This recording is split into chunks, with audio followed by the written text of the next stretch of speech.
This is CHSR 97.9 FM here in Fredericton, New Brunswick, Canada. This is Python's Paradise, your film and music show. This is your host, Greg Gilbert, a.k.a. the Python Hyena. And folks, I got a double dose of guests who have both repeaters. We have the wonderfully talented author, Jim Valente, author of Blood Passions 1, 2, and 3, and an upcoming 4. He's been busy with this, and he's been on twice on a solo interview. And here he is joined by the lovely, the beautiful Lesa Skye Johnson, who, of course, was on here, a year ago, April. And she's back on here, and they got a collaboration they're embarking on, and I decided to have them both on here together. Here they are, straight out of Alabama. Here we go. And how are you two doing? Doing good. How about you? I'm doing fine. I'm doing great. So you two are connecting for the first time here, like face to face. Just give me a rundown how you two come to encounter each other to begin with. Facebook. And well, the thing is, she was interested in reading my books. And at that point in time, something crazy was going on. Book 2, there was somebody selling it on Amazon. It was a third-party seller, and they were selling it for a really high price. And she saw that and was very curious. And I said to her, I says, well, you don't have to pay that much because if you buy it from me, it'll be a lot cheaper. I mean, this person was getting, like almost $2,000? Yeah, it was high. They were asking $2,000 for book 2. Okay. And so I turned around and told her, I said, if you really want the book, I have some copies and I can sell you it for $16. And she also wanted book 1. So I said, okay, package deal. Send me $32, I'll send you both books. That's how our friendship started. And then we started communicating on Facebook. We started talking on the phone. And I've been looking for a female collaborator on a different book, which I had at the beginning of it, but she kind of bowed out. And I haven't been able to find somebody to take her place. So as things went on, I mentioned it to her about collaborating on a book. It's a book about relationships between men and women. Okay. It'll be a fantasy story of a fantasy couple meeting for the first time, going on a first date, blah, blah, blah, or having a relationship, going through the whole process. Okay. And I needed a woman for the realism of the woman's side of the story. That's where I come in. Yeah. Yeah. So we're working on that, too.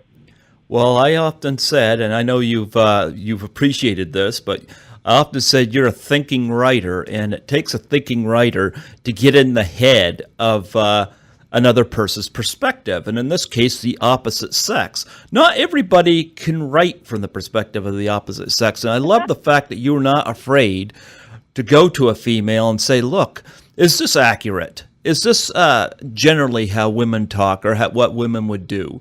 Give me your perspective. I think that's very humble. Well, that came into effect on book 2. Blood Passion book 2 has a heavy female cast. Okay. Which means females are constantly interacting with each other in different age groups. And I was afraid that I would it would sound like 2 guys talking who are supposed to be 2 men. So I actually went out and I got some women to beta read it for me. Okay. I got 3 women of 3 different age groups. And as I wrote a chapter, I would send it to them, and they would read it, and they would get back to me on what they thought. And not once through that whole process did they say to me, you got it wrong. This is not what a woman would say, or this isn't how she would react. So I was right on the mark all the way through it. Oh, perfect. Writing a relationship book, I wanted a real woman to write the woman's part of it. Okay. And this is what Skye does. She writes the woman's side of the story. And I write the man's side of the story, and then we put it together as a story, and also for helping people get through relationships and the problems you can have with them and the conflicts and, stuff like that. It's like a self-help book for relationships. How to. Yeah, how to. Right. She's right. Well, people in relationships need a self-help book, especially people in the industry. Well, when there was a man that wrote Men Are From Mars, Women Are From Venus, Okay. And I was a little apprehensive about him writing the woman's side of the story where he's a man. Yeah. I mean, how can a man actually write when you're talking this? Because Blood Passion is fantasy, so I get away with a lot. But he's writing reality, and we are writing a reality book. Although we're using a fictional couple, but they're still in the real world. Okay. So, you know, this guy writes, which is a very successful book, Mars and Venus. Mm-hmm. That book, and when I looked at that book, I said, the only female influence he has is his wife. He would ask his wife for advice, but he really never gave her credit on the book. Oh.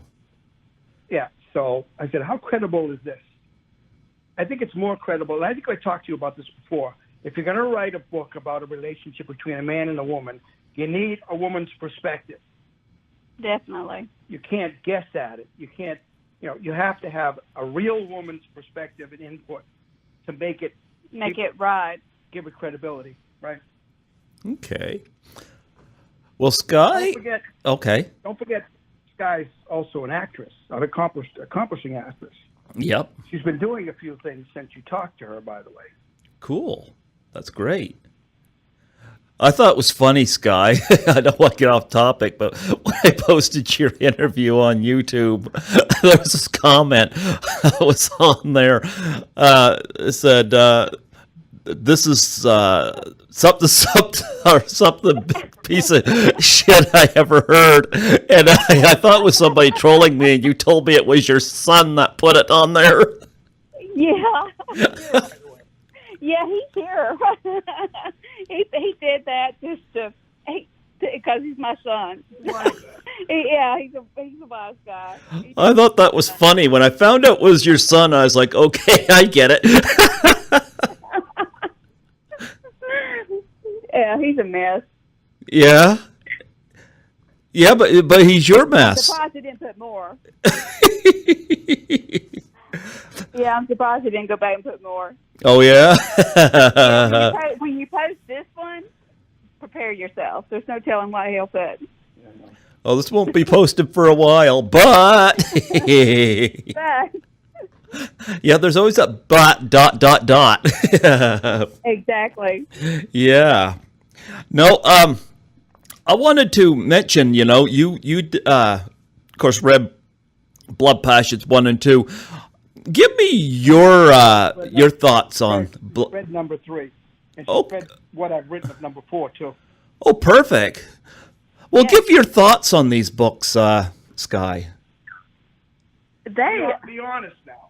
Oh, okay, I'll be honest. Okay, now you're going to have to leave the room so I can talk to Greg. Okay, these books, they flow into one another. The story just flows. From the first chapter to the fourth book. I mean, everything just flows. The characters, the stories, they're more realistic instead of a fairy tale. More, what's the word I'm looking for? Well, it's fiction in the real world. Yeah, exactly. There's a lot of realism to it. Yeah, realism. And there's no fairies and all that blah, blah, blah crap. Okay. But the books, it's really good. They flow really good from one book to another. The story is really good. And even at the fourth book, going into the fourth book, I believe he will continue on with the story, and it won't die. Yeah. I don't think it'll die. I don't think this story will die. I'll take it with me when I go. Yeah, that's the only way it'll die. It's too good. It really is. It's too good of a story because he without giving anything away, there's things changed, and now there's something else on the table, and a new story. He knows about the new character. Oh, well, you know about the new character, and it's a whole new ball game, and of course, it's going to be great. The premise is changing a little bit from vampire to vampire hunter. Okay. So, because the first 3 books is the trinity of the story, but then the third book sets up for the saga to begin. Yep. Like she said, they all flow into each other, and in other words, if you could read them separately and still have a good experience, but you really should read them all. Yeah, Absolutely. they really flow good. It's a very good story. out of all the books that had sequels, this is the best I've ever read. That it just flows well. Yes, and I understand he wrote The Vampire Killer with you in mind. What do you think about that? I am honored. I'm just so honored about that. I love it. I love it. Your son intimidated about that? I hope so. I hope so. Yeah, like I would if I know there's been some talk about possible, a film, and I would like to see this be a break for you, Skye, because I know you've done some work in Oculus, and you did some work with the Footloose remake, which I have to admit I did not see that. I wasn't even a big fan of the original Footloose, to be frank, but nonetheless. Oh, okay. So I did not see the remake of it, but I did see Oculus in the theater. Yeah, you making a big advertisement for bathtubs. She didn't have a really good part in that. Her talent was not really, explained. You didn't really see what she really can do. But there is a film that she has a pretty large part in that's supposed to be released hopefully very soon. Yeah? You can tell him about that. I played a chief of police. Okay. In Traces of Vindictive. So it was, I liked being a bossy lady. I really liked that part, which I think I'm like that in real life, maybe a little bit. But the character was bossy and in charge, and I like that. I love the character. Yeah, that's a better part. That really showed her talent. I haven't seen it yet, but I know she had a pretty big part in that, and the part was written for her. Unlike with your son, you're not ballsy and in charge there, right? What was that, Greg? I'm sorry. Say that again. I say, unlike with your son, you're not ballsy and in charge there, right? I think I am. Really? That's why he did what he did. That's exactly why he did that. I think he's in here. I wish he'd come here. I dare him. Tell. Is there anything you can elaborate on this chief of police part that you have? You're allowed to talk about. I know you got to be tight-lipped about a lot of stuff, but. Well, the movie's in the can. It was supposed to be released in January. It's a movie. Yeah. It's a movie. Oh, okay. It hasn't been released yet, so really, it's not anything I can say. It's just, I thought I had a good part. I enjoyed playing the chief of police. It's pretty tough. Who else is in the movie? I cannot recall the names right offhand. I'd have to look. Okay, so it's an independent, huh? Yeah, it's pretty much independent. What I gather from the premise, it's sort of a modern version of the Rosa Parks story. Oh, okay. All right. It's about a black woman who's having her problems, and she goes up against the system, and there's some police action going on. So that's where she plays the police captain. So the part was the chief of police. I'm sorry. The part was written later on because they needed that in the story. They were missing it. So when they wrote it, Skye was right up there for the part. I think it was written for her. Yeah, they needed somewhere for the detectives to come back and go over the case and discuss the case, and and that's where I came in. So how did you get this part, Skye? I'm friends with the director, and I believe I've worked with her before. Okay. And, yeah. So anyway, it was really good to work with her again. I really enjoyed it. Because up to this point, you've had smaller roles, so this is a good stepping stone to get you to bigger roles. More recognition. Yeah, it is. I've also have been working on in the Crescent City Chronicles. I worked on the Red Siren last year as a vampire hunter. Okay. And we filmed a sequel a couple of months ago, and there will be another sequel we will film in September, I think. And my character, she's a tough chick. She's pretty tough. Yeah. She's scared of anything, and I like that. I like that, that woman getting out there and winning and fighting evil. Yeah. So I'm looking forward to doing the last one that's coming in September. Oh, so there's two of them. That's not a trilogy? Well, there's three. This would be the third one. Oh, okay. This will be the third one. Okay. All right. So I know that there was a little bit of talks about a film version of Blood Passion. Jim, do you want to dive into that, whatever you could tell us? Okay, what I can tell you is that there is a producer / screenwriter Okay. who I'm collaborating with. She's in Atlanta, Georgia. Okay. I won't give her her name. All right. And she really believes that the book could make a great movie. She's read the book. She's read the material. She's going to write the screenplay. She wants me to read it. She wants my approval. So I'm collaborating, which is great because, Hollywood could destroy a good book. Well, you don't want any sparkly vampires and shirtless werewolves in it, a la Twilight. Or fairies. No. You want to avoid that. Yeah. She's a very busy person with her own company and stuff. And right now I understand she's in Orlando, Florida with another client. Okay. Because she was planning to come to Mobile to see me, but she can't. But she said sometime in the near future, you and I need to get together and discuss what's going to happen here.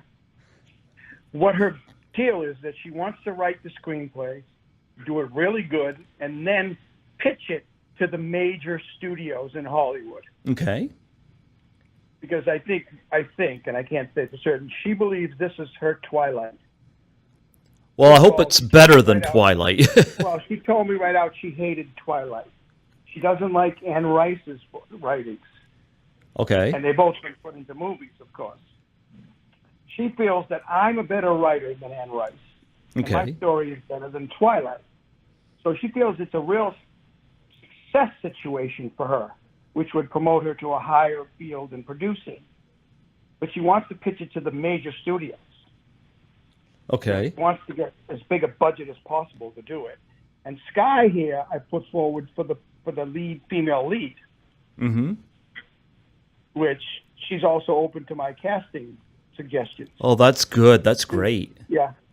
I already told her I have two people. I have someone for the male and someone for the female that I would like to have audition and read for her. She said, fine, whenever they're ready. And we got the screen. When we're ready to do that, tell them I will listen to them. So they get like carte blanche in getting screen tests, more or less. I got to admit, I like the pictures I see of Skye with the cowboy hat on. I think they're classy looking. They're great headshots, but I also could see that being a great image for a vampire hunter, kind of this cowgirl kind of thing. I don't know whether that's what you have in mind, but that is one of the images I conjure up of Skye doing this role. The funny part about the whole scenario, what you're talking about, is I created the character from a poem that Skye wrote when she was 14 years old. Oh, wow. Yep. It inspired me. She wrote a poem about a bird in flight, and having something to do with human beings and stuff like that. So I changed it to an angel in flight. Okay. And, and actually coming in contact with a human.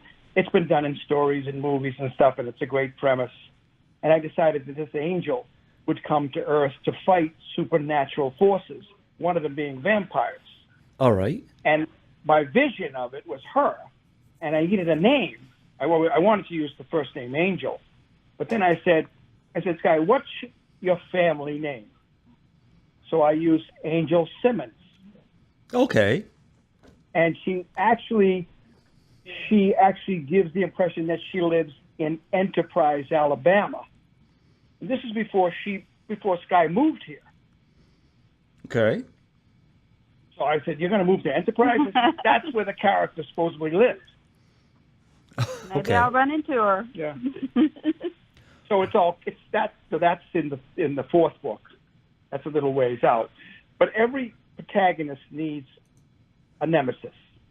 On Right. every book I write, the protagonist, the main character, has a nemesis that they fight with and they have conflict with. Well, when I got to book 4, my main character didn't really have a nemesis. She had destroyed her nemesis. I needed her to have a new nemesis. So I figured I'd go with a vampire hunter. Or actually, she's a hunter of the supernatural. Vampires, anybody that thinks they're, because Supernatural, the television show's still on. It's still pretty hot. Yep. So on that idea, I said, okay, she'll be a supernatural hunter. Because I can have her go out and hunt people. There's right at the beginning, there's a guy that thinks he's a werewolf. She has to go and investigate. And she actually is connected to the U.S. Marshals Department. She's a special agent. She's a special agent for supernatural cases that they can't handle. She's called in as a special U.S. Marshal. Is this awesome or what? I like this. I like this. When I was 14 years old. Yeah. All inspired from a poem that she wrote at 14 years old. Wow. Oh, this And is I all still sounding have that great. Poem. It's old, but it's amazing that poem created this story. You got it framed? She's doing the vampire hunter and this other stuff. Okay. I got challenged. I challenged myself to feel that I could create a better vampire hunter than the one she's doing. And she actually agrees that mine is better than the one she's doing. Okay. It's got a better background. It's got a better, backstory to it. Because I like to give my characters dimensions. Yep. I mean, I give them a backstory. I give them some real, life. So you get to know them and you really feel for them. But this character that she's doing, and I've seen a tiny little bit of it, she's doing a great job, but the character doesn't really have a backstory. It's a one-dimensional character. Mm-hmm. And I don't like it. I'm not comfortable with that kind of thing. My characters have to have a backstory, have to have more than one dimension.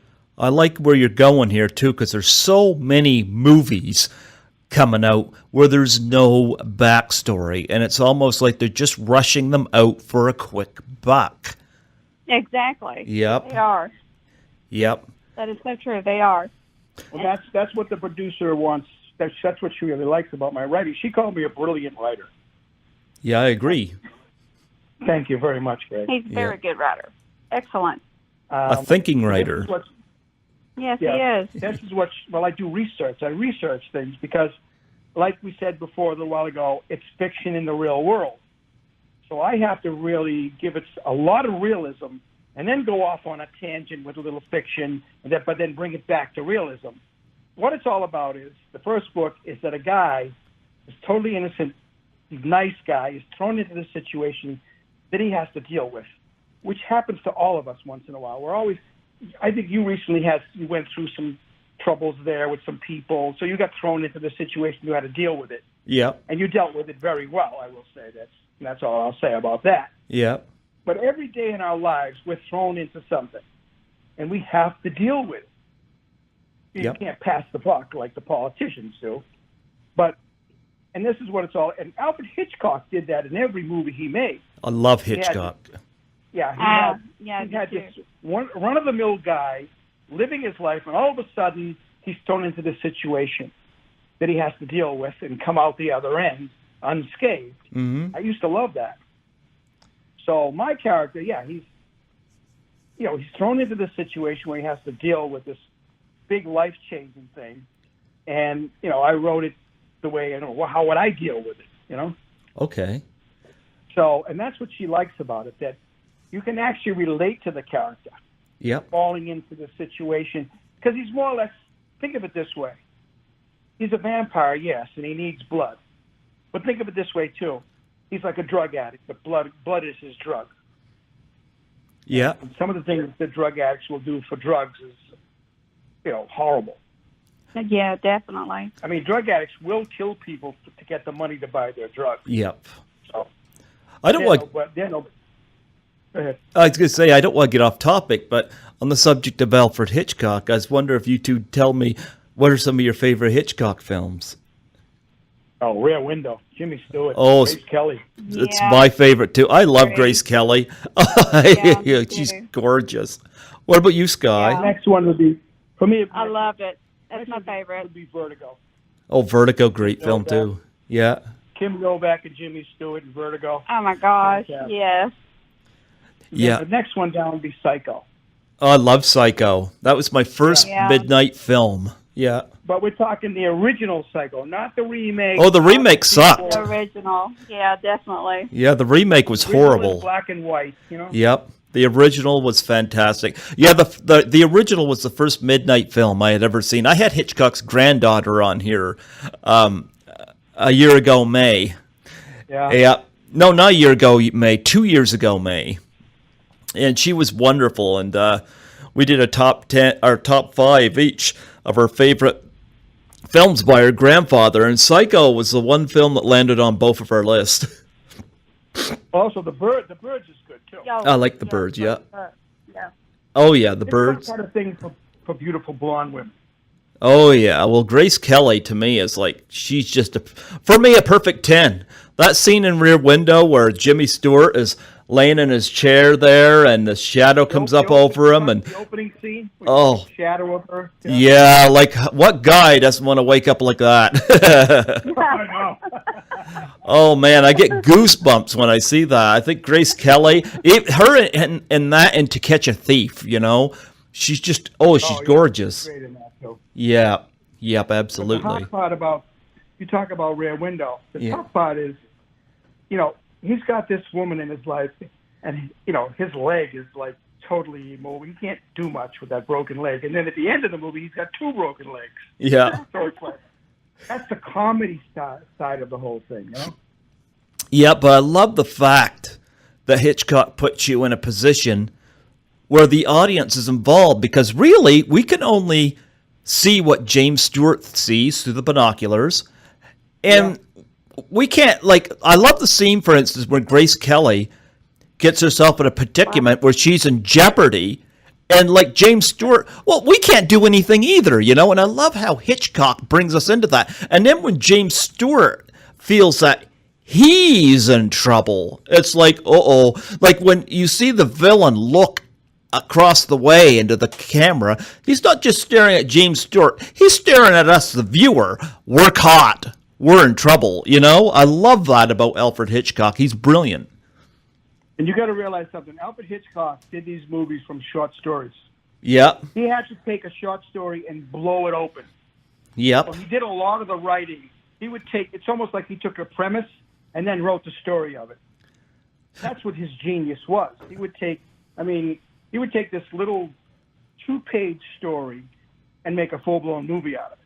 And you took a poem and wrote a book. Yeah, same thing, yeah. Well, I'm going to share something with you. I saw something on Facebook recently, and this person, everybody, you know, I respect the fact everybody's allowed an opinion, but this person posted, and I think it's a generation thing, because this person apparently was only 20 years old, but she said, you know, she watched the original Psycho, and she watched The Shining, and she said she fell asleep, and she said, you know, she just can't get into them. And, of course, a lot of people are posted that, you know, it's a generation thing. This was back when movies tried to develop characters and a plot. And I basically put that I find myself falling asleep in a lot of horror movies made today, with the exception of, you know, The Conjuring was good, and,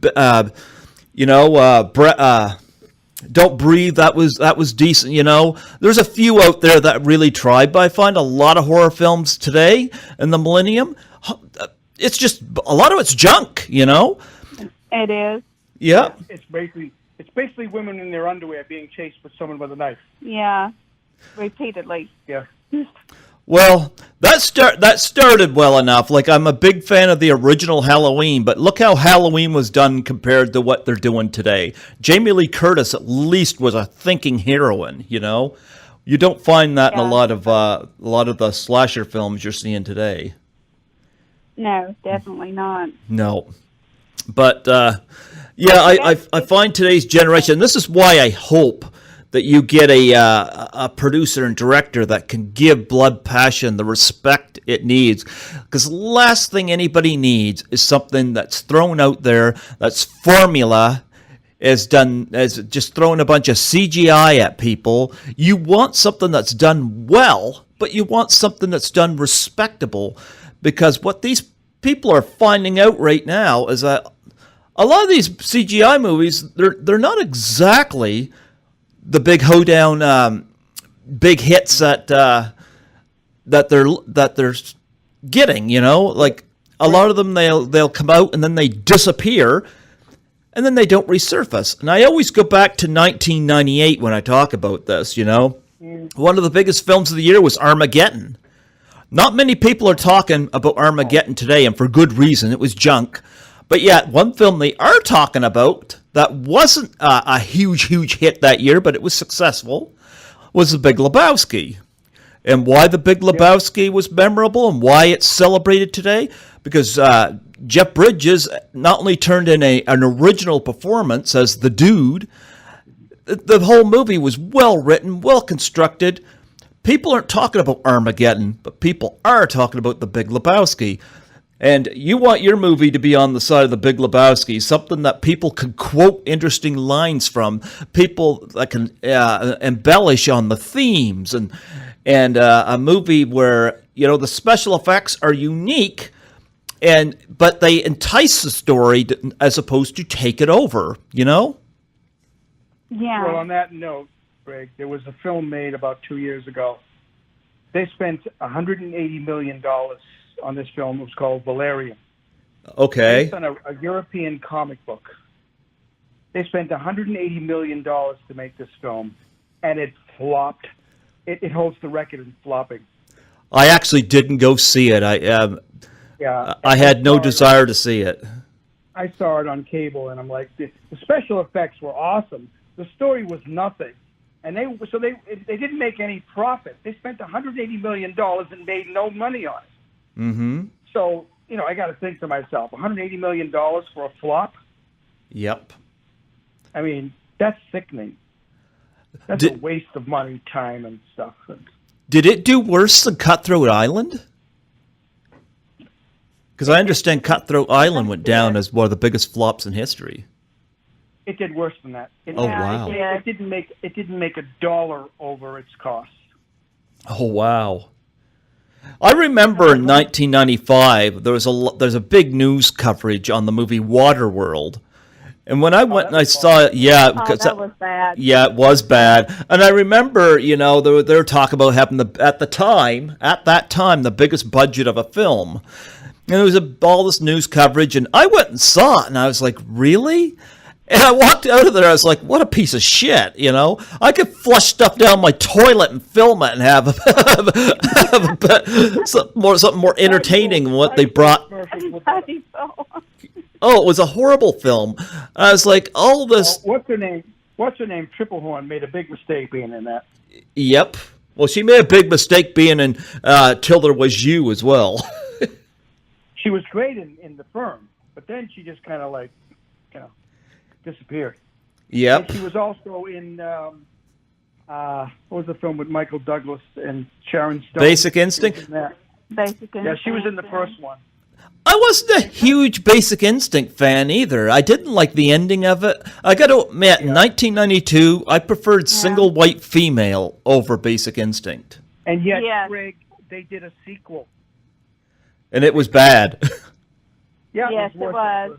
It was bad. It won the Razzie for Worst Picture that year. And although I believe Basic Instinct 2 was bad, I don't think it was the worst film of the year, but I'm not going to argue with them either. You know, Michael Douglas was not on board. They must have really paid Sharon Stone high to get her back, but you know, audience didn't go for it, and I think it hurt Sharon Stone's career as a result. Oh, big time. Yep. What I'm really want to focus in on is all the money that gets spent on this crap they make. Yep. Between the crap they make, the remakes, the reboots. Yep. Television is now starting to do that too. They're bringing back old shows because there's nothing original out there anymore. There could be if they thought. I mean, look at the Coen brothers. Look at Quentin Tarantino. They still managed to make great films because they used their brains. Tarantino alienated himself from Hollywood. Yep. When he made Sin City and he brought in Frank Miller as a director, Hollywood said, "Oh no, you can't do that." Quentin Tarantino did not do Sin City. That was Robert Rodriguez, I think, was involved with that. Yeah, but I mean, they were all Tarantino had something to do with it too. Oh, possibly. I don't know. I don't know. They worked together a lot. If you see, he's in the credits somewhere there. Okay. He edited some of it, or he wrote some of it. And Frank Miller's stuff is great. Mm-hmm. The second Sin City, the only reason it didn't go too well is it took too long to bring out the sequel. There was too much time in between them. Yeah. But the 300 was a gigantic success. Yeah. I didn't see 300. Saw the sequel, wasn't impressed, but... I read Sin City when it was a comic book, Mm-hmm. Frank Miller. I have the comic books. And they did a great job. And the way they filmed that was fantastic. It was like part color, part grayscale. That's good. I like that grayscale. Yeah. It was so cool. I mean, they'd show a woman in grayscale, but her lips were red. Yeah. I'm like, how'd they do that, you know? Oh, I love the tinting, yeah. Yeah. Yeah, that was a great special effect. Yeah. And of course, the sequel, like I said, I saw the sequel. I wasn't enthralled with it, but for the public, it took too long, too much time between the movies. People forgot about the first one by the time the second one came out. Yeah. Yeah. But Miller's a great, and then he wrote The Spirit. That movie's pretty good too. I didn't like The Spirit. Okay. I actually didn't like The Spirit. That's okay if you did. I didn't like it, but, it's okay if you did, Well, I've read the comics. I know the character from the comic books. Okay. And Frank Miller really gave it a lot more depth than the comic books do. Okay. The Spirit's supposed to be dead. He's a dead cop who comes back, and it's that kind of thing. And his character in the comics was kind of like bland, because they just went to the creator and said, "We need a new superhero," and he came out with a detective, but he didn't have a suit. He didn't have a costume. They said, "Well, what does he got?" He goes, "Well, he got a mask." Like, okay, we'll go with that. So that's all he has for being, a superhero, is he wears a mask. Okay. And it was kind of bland. It didn't go too far. The popularity was not there. It kind of died out. It's been revived. Miller revived it tremendously. He did a great job on that. If you know the backstory, he really did a good job on that film. And he got some great people to be in it, too. Scarlett Johansson was in it. It was great. Miller had a part. Miller played the cop that got beheaded. Okay, it's been so long since I've seen it, but I know it didn't make much of an impression on me, but... Miller has great respect for Alfred Hitchcock. And Alfred Hitchcock did an appearance in every film he was in. Yep. He was in the background. Like in Rear Window, he's winding the clock up at the guy's apartment that's playing the piano. Yep. So every movie he's done, he makes an appearance. But you got to really look for it. So Miller decided to do the same thing with respect to Hitchcock, that he would make an appearance in every film that he was made, that he wrote or was in. One of my favorite Hitchcock appearances was in To Catch a Thief, when Cary Grant gets on that bus to escape his pursuers, and the camera is cut off on his side there, and he looks over and the camera pans over and there's Alfred Hitchcock sitting beside him, just staring off. That was one of my favorite cameos by Hitchcock. Because Stan Lee has to get on the ball, get on the bandwagon and do that too. Yep. But his parts are horrible. I don't. Laughable. I don't. Well, I see Stan Lee, but yeah. Yeah. But Miller paid respect to Hitchcock by doing that also. But he did serious parts, and he actually played characters. He went a little beyond what Hitchcock was doing. He actually played a character in the films. Okay. Yeah, I think a lot of these films now, like we're noticing with the new Star Wars, Han Solo movie, which is kind of underperforming, which is a first for a Star Wars film. But I think maybe with the new Avengers and Deadpool 2, I think maybe they push these films out too fast. And it's almost like eating and then not swallowing your food before you shovel more in.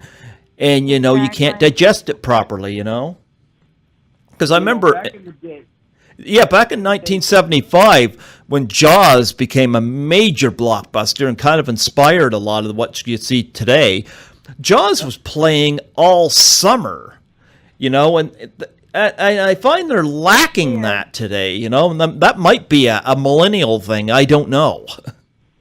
The only thing I liked about Jaws was Robert Shaw. I love Jaws.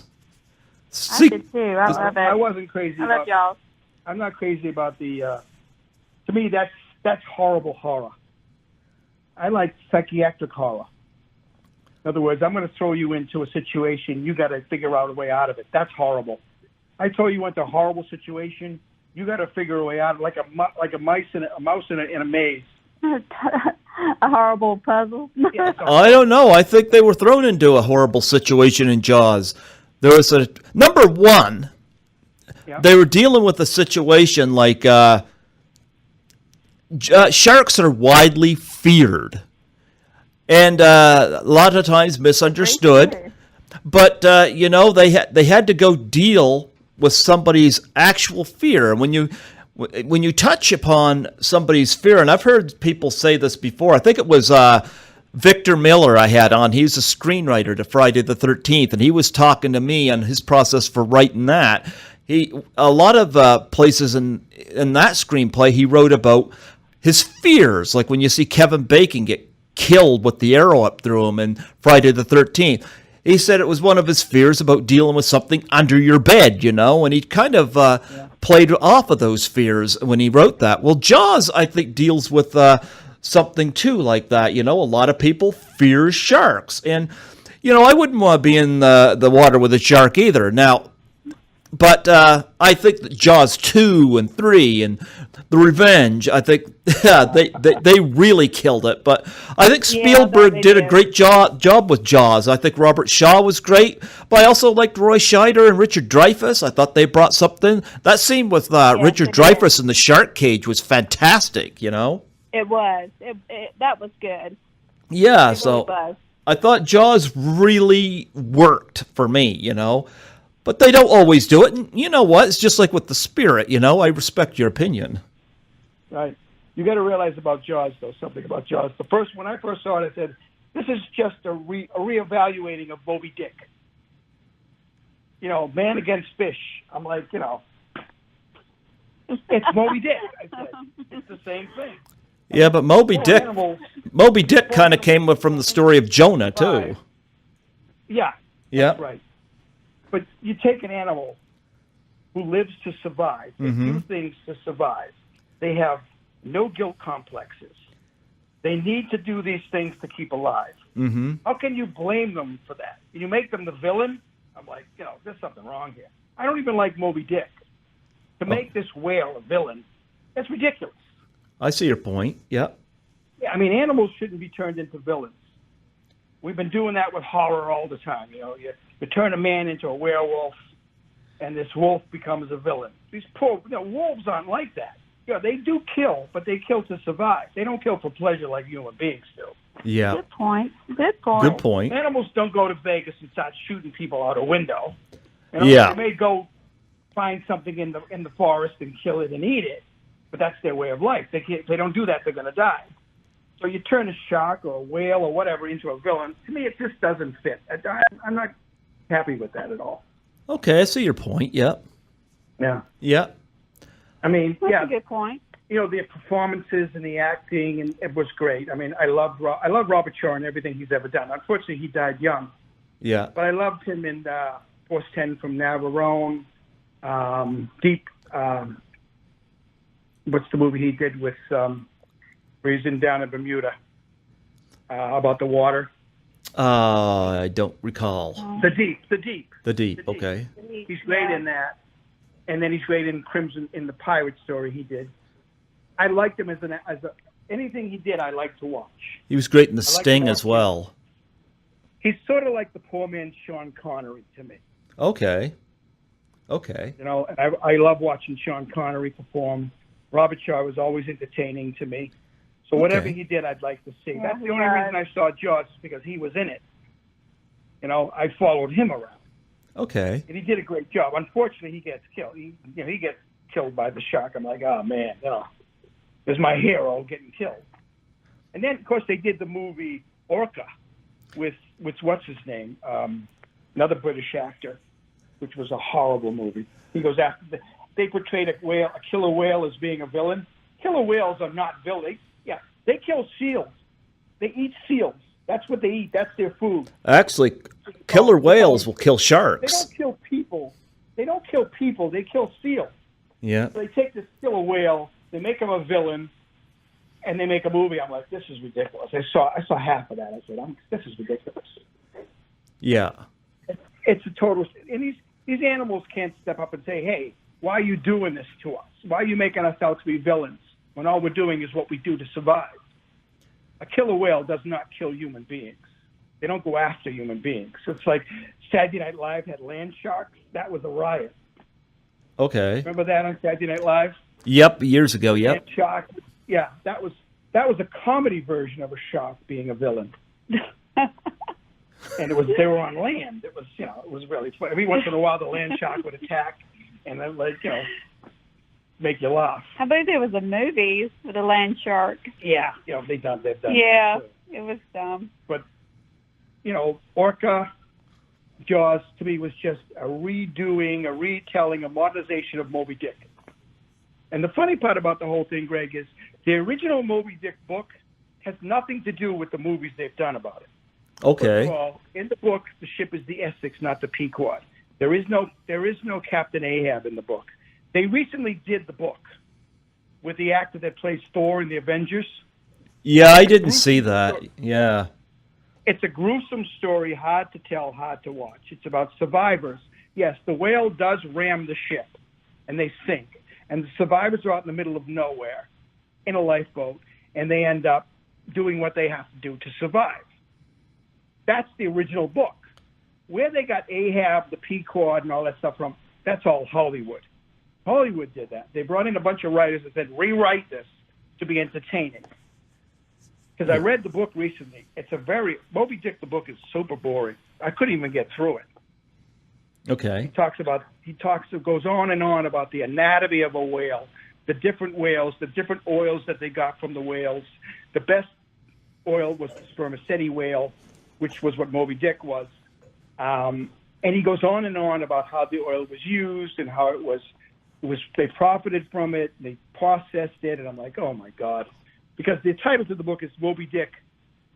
It's Moby Dick, the whale. Okay. I sat down to read it. I'm like, I'm waiting for Ahab, and the Pequod never showed up. But animals for ages have been subject to our fears. Like you did Blood Passion. Of course, vampires are connected, of course, to bats. And, of course, werewolves connected to werewolves. You touched on the werewolf thing. But the only reason the bats are involved because bats are the only living being that actually drinks blood and lives on blood. Other things live on blood too: mosquitoes, leeches, and bats. But bats are feared. People fear bats. Okay.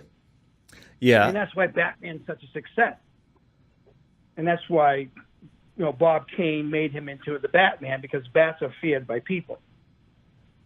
For some reason, a rat with wings is like worse than a rat with legs. Yeah, absolutely, yeah. But the bat in my story is not your everyday common vampire bat, which is explained in a short prequel at the end of book 3 of how the bat got created, how the bat got altered to what it became. Okay. And then that's the beginning of the whole thing. It was a marketing strategy of me to put this at the end of as a separate novelette to bring you back full circle to the first book, because the novelette ends and it says beginning. To continue, read book 1. Okay. And the bat. So this bat is just not your normal everyday life bat. It's not like Jaws. The shark in Jaws was mutated. It was a regular shark that grew very large. it all started with King Kong, a giant monkey terrorizing New York. You mean a giant ape? Feel bad. You got to feel bad for the ape, okay? I mean, really, they're innocent. It's like an animal being in a cage. They're gonna like fight their way out. Yep. I think it's, and I'm sort of up in arms when they do that with animals. I mean, animals are probably the most innocent beings on the planet. The training makes them bad or good. Yes. Animals are very loving creatures. We treat them right, they're going to treat you even better. To take animals like Old Yeller, they turned him into bad, but that's because he contracted rabies. So that was the reason. So it's acceptable that an animal that contracts rabies turns into a crazed animal. And then they have to shoot him, which is very sad. Well, what about Cujo? They did that with Cujo as well. Yeah, that was Stephen King. He just copied Old Yeller. You know what? I was not a fan of Old Yeller. I thought, and I probably stand alone on this, and that's fine. I did not like the film. I find it funny, when I write reviews, I do not put the MPAA rating on my reviews, because if it was up to me, Old Yeller would have a PG rating, not a G rating. But it's like, I get it, you got to teach your kid about life and death, But when I see something with a G rating, you don't want to be teaching kids at that young of age about subjects that heavy. I'd say a PG, where a parent could sit down and watch this with you, But Old Yeller, when I watched it, I was just shaking my head. I was like, they threw a lot of subplots in there they could have cut out and not affected the movie any, I don't know. I don't get it. I was never a big fan of Old Yeller. Well, the whole premise is this dog is infected. Yep. So it's out of his control. He's gone crazy, which happens to humans too, but they use the dog instead of a human. Yeah. And eventually the dog has to be destroyed, which is the sad part about it. But that can happen in this world.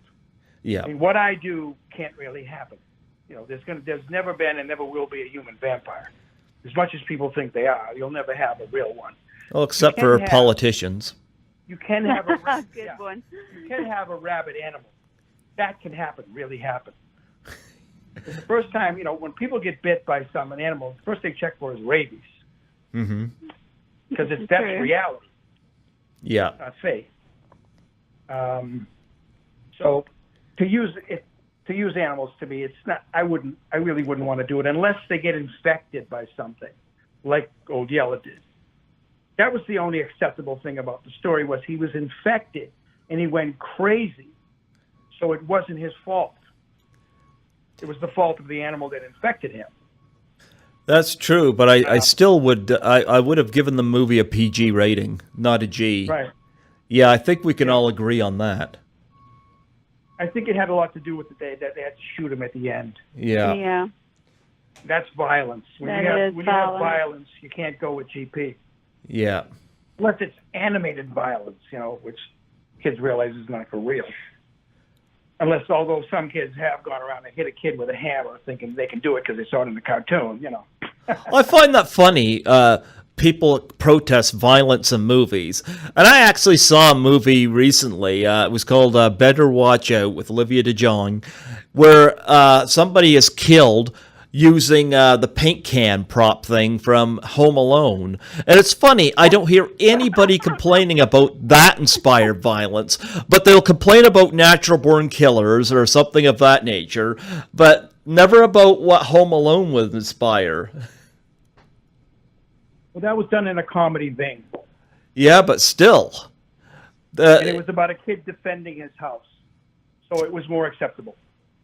Yeah, well, I was watching Home Alone 2 years and years ago with my family, and I know the situation where the kid threw bricks off the house and hitting the criminal in the head. My dad just winced. He's like, you kill somebody in real life doing that. And I'm like, there comes to a point, they want to talk about violence in these R-rated movies inspiring crimes, and I'm like, yeah, but these movies, and I liked Home Alone, don't get me wrong. The sequel sucked, mind you, but it's like, look what they're presenting violence as. It's fun and acceptable, you know. This is fun to do this to the villains. And I'm like, yeah, but it also, to turn their words against them, people could do copycat stuff with that as well. It doesn't take much to stand up on top of a building and throw bricks down on somebody, you know? Said the same thing about the Three Stooges. Yeah. Yeah. I mean, kids were actually imitating the Three Stooges when they watched. Mothers didn't want their children watching the Three Stooges because they didn't want them going out and doing what the Three Stooges were doing to each other, to other kids. So, I mean, we've had that in our society for a long, long time. Yeah. But let's talk some blood passion here. Let's talk about book one here. And, Skye, when you read Blood Passion, talk about your experience with the first book.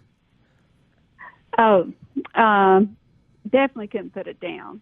I read it in, I believe, a day and a half. Oh, wow. If I recall. Yeah.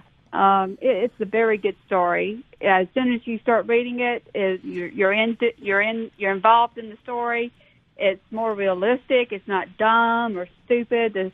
The story has a life, you know, and it actually continues on into the second book. It doesn't stop, and there's even though there's a gap in years from book one and book two. There's a big reason for that. There's a big reason, yeah, but it still flows good. The story is still there. It's still good. It's just really good. It's like I said, the story has a life, you know? But then again, book three picks up right where book two ended. So this is true. There's no gap between those two because it didn't need a gap. I needed a gap between one and two because of the way the story played out. Okay. I had to see this gap. The story is really strong. It's a really strong story, and it's really good, and it deserves to be on the big screen. And Greg, yeah, real coup for her to play the female lead in Blood Passion is that this producer wants to relocate it down south.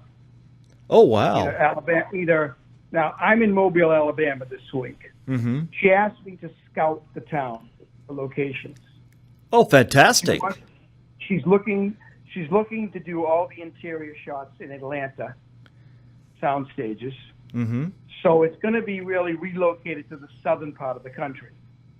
So for Skye, she can now use her accent without, because I says, if we do it in New England, I says, that's great. I says, but to use people from the South who have a southern accent, we're going to have to voice coach. We're going to have a voice coach on set at all times. She was, yeah, you're right. I says, I don't have a problem with relocating the whole story down south and using southern actors that have the accent, because even the gentleman I want to introduce as the main character has a southern accent. Okay. So she's just, that sounds great. We'll go with that. Because she's from Atlanta, and Atlanta is becoming the East Coast Hollywood. Okay. I think they're filming on the other, where I am in Mobile, they're filming something on the other side of the bay right now. Okay. So Alabama and Georgia are becoming, and the Carolinas are becoming big movie filming places. I wish It's the right time. It's really the right time to do it, Greg. Yep. And I told her I have no problem relocating the story. Well, I'm hoping they get Skye in this, because I think it would be a big break for her. I hope they don't push her away because she's not a big Hollywood name. I hope they actually, and you know what, a big Hollywood name could make or break the film. Because if you're watching the Hollywood actor, you're not invested in the character. Whereas you get somebody fresh like Skye, it would give her a break. And people will be invested in the character, and that's what you want. So I hope this producer will give Skye an opportunity. She will. She already told me she would.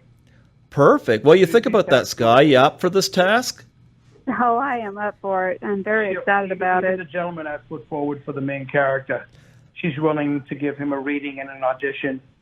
And then there's another gentleman I've been in contact with who's an actor, producer, and he wants a part and there could be a part in it for him. Not a big part, but an important part. Okay. She's open to me bringing people forward because it actually makes it easier for her.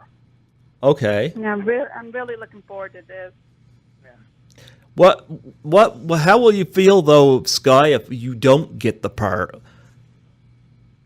Well, if she doesn't get the main part, there's other parts she could get. Okay. She could be in it. She could be involved. Maybe not involved in the main female, but she could be in it somewhere. Okay. And there's no telling where, huh? Right. There are other characters you could play. Well, I hope so, because I mean, Skye looks lovely to me, but here's the thing. Oh, thank you. Oh yeah, you do, But the thing is, unless you're, Greg, huh? interrupt you. Looks can be deceiving. Uh-oh. No, but here's what I'm saying. Where's my bat? No, here's the thing. Meryl Streep still finds work. Helen Mirren still finds work. And for more middle-aged women, Sandra Bullock, Kate Blanchett, you still see them.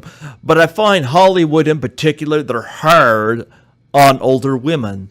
That's why you see Jennifer Lawrence all over everything, and yeah, and I'm not saying that young actors. I'm a big Emma Stone fan, so I'm not one to talk, but I will say this: I think that older men have no problem getting roles, but there's a lot of older women out there that are real talented. So I hope that Skye will not be pushed away because she's not 18. Well, that's not what the part predicts. The part is for an older girl, let's say.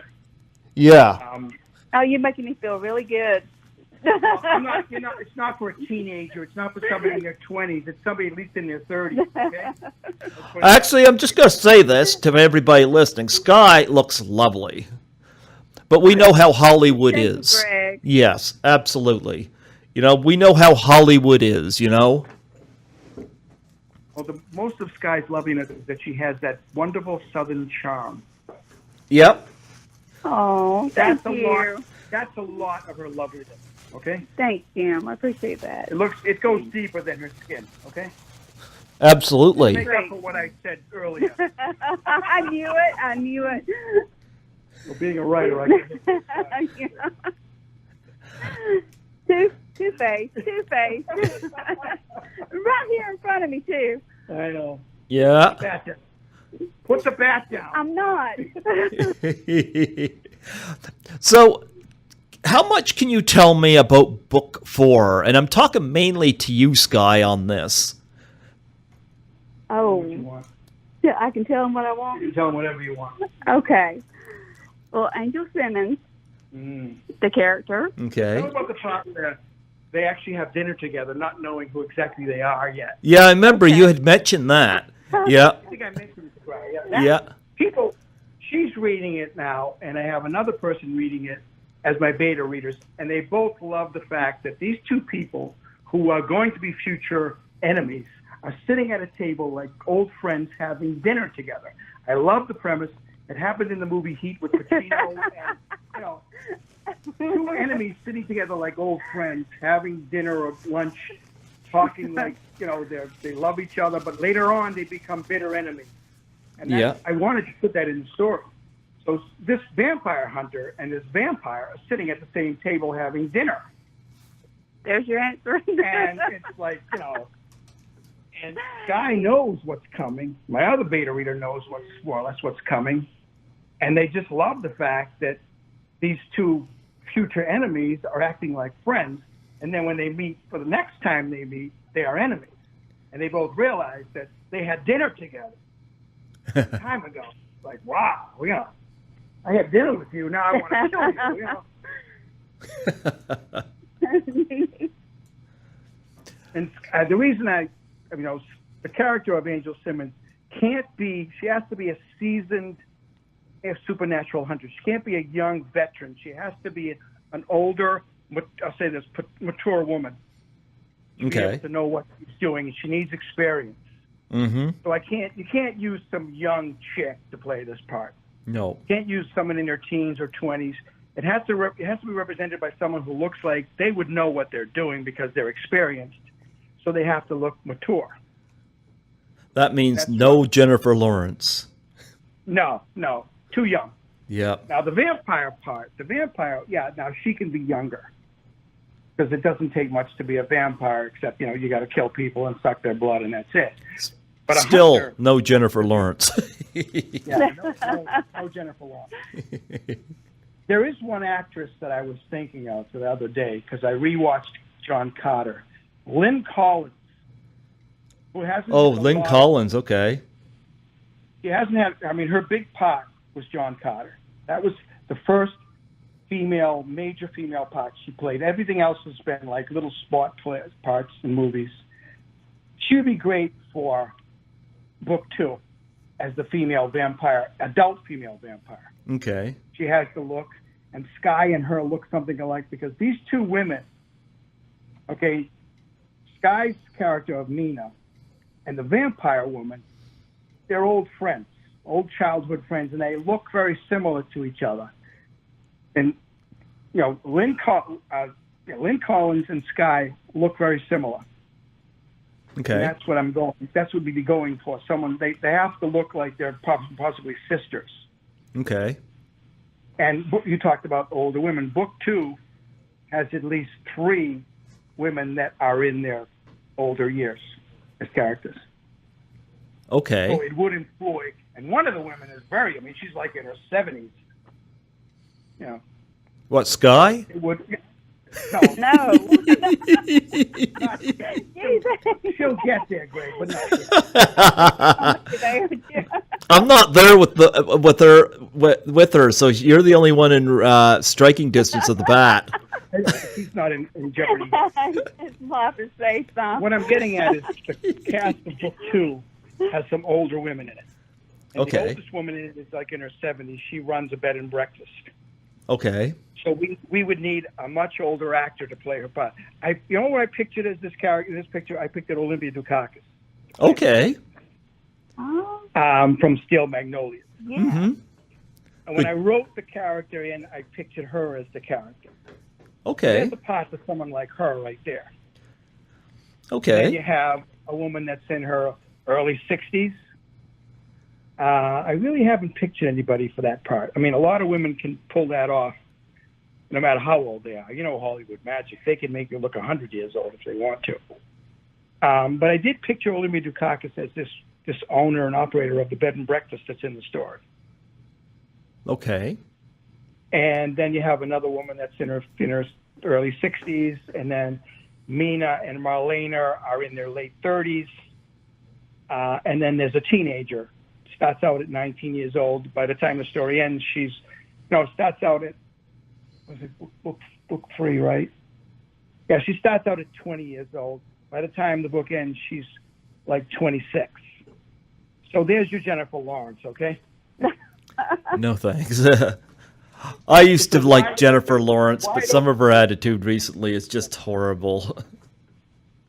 I know, but book 2, I wrote it on the idea that I wanted to open up a cast for women. Women always complain there's not enough really good parts for them in films. So I said, okay, I'm going to create a cast of women from, 20 years old to 70 years old and everything in between. And if somebody wants to do this, then they can hire all these women that complain about being out of work. Did you guys see the movie Annihilation? No, I don't. I haven't seen it. Yeah, that was I thought it was a really good film, and it was pretty much 75% women. And Natalie Portman, Jennifer Jason Leigh, and others in it. But it was an alien-type movie. Yeah. But it was very heavily dominated by women in it, and I like what they did with it. Hollywood's coming around to that because the movie that's coming out now, the one where it just came out. It's a bunch of women. Jane Fonda's in it. Oh, I just saw that a couple days ago. The book club. Yeah. Oh yeah. Yeah, I enjoyed it. Female cast. Yeah. Turning around to heavy female cast in movies, and They're waking up. Yeah, they're waking up to the fact that these older actresses are still worth their salt. You know? Yes, that's good to They hear. are good. They are very good. It's funny too because when I went to the book club, I had of course the women in it are reading 50 Shades of Grey, and here I was at the record/movie store and just picked up Barbarella on Blu-ray, which is the sci-fi 50 Shades, so to speak. Jane Fonda, I mean, she's done some stuff. She did Frankie and Grace and Frankie recently for Netflix. Okay. There's also, she got back together with Robert Redford and did Our Souls at Night, which I watched, which is really a nice little film. So she's still in it. She's still very I have involved. to see that. I haven't seen it. I think it's either on Amazon or it's on Netflix. Oh, everything's going to Netflix now, and to me, I only have my television set up to watch my Blu-rays. So, until I'm located in my new place, I'm kind of outside that right now. But I find a lot of people are going to Netflix, and for me to review films, I prefer to sit in with an audience on that, and boy, that takes away from a lot of that prospect because. A lot of these big blockbusters films, like I saw Black Panther, loved it, but I waited 2 months before I seen it. The Quiet Ones was really friggin' fantastic, but I saw it like a month and a half after it came out, I don't rush out to see these when people are standing in line for a day to see these movies. So I wait and I see them after the hype is down because, well, I don't give into that, but I find a lot of stuff's going to Netflix, and I find it deprives that movie-going audience because for me, if I made a movie, I would want to see it with an audience. When Blood Passions comes out as a movie, I want to see it with an audience. Really? Yeah. Hopefully. I mean, there's nothing written in stone right now. I mean, this producer believes in the story. She believes it's her stepping stone to success as a producer with the big people. Yeah. She told me, she said, I want to write the screenplay, then I want to pitch it to the major studios. She wants to go out to Hollywood and pitch it to Universal and, and Warner Brothers and Disney, and she wants to, get a really good budget to do it right. Yeah. I'm like, all right, that's great. She goes, but I got to write the screenplay for her. She's been working on it. She wants to get it perfect. She's being very meticulous about this screenplay. Okay. I'm dying to see how she's going to transform the book into a film. Yeah. Well, hopefully she does it. I can't wait to see the screenplay. Yeah. Yeah. Are you two go see the screenplay before it goes out? You mean read it? Yeah. Well, I have to read it, and I have to more or less approve it. And I will believe under oath I will let Skye read it too. Okay. Because there will be a non-disclosure clause going on after that happens. Okay. We don't want anybody stealing the idea and putting out a piece of crap version of it, No, you don't. No, you don't. So I will give her the privilege of reading a screenplay, but she has to promise me to say nothing. Yeah. Turn around and say, no, I never read the screenplay. I don't know what it's about. That's right. It. I don't know anything. Yeah. I mean, I value her opinion when it comes to that. You know what? When you said that just now, Skye, when you said, I don't know anything, I just pictured your son in the background saying, that's true.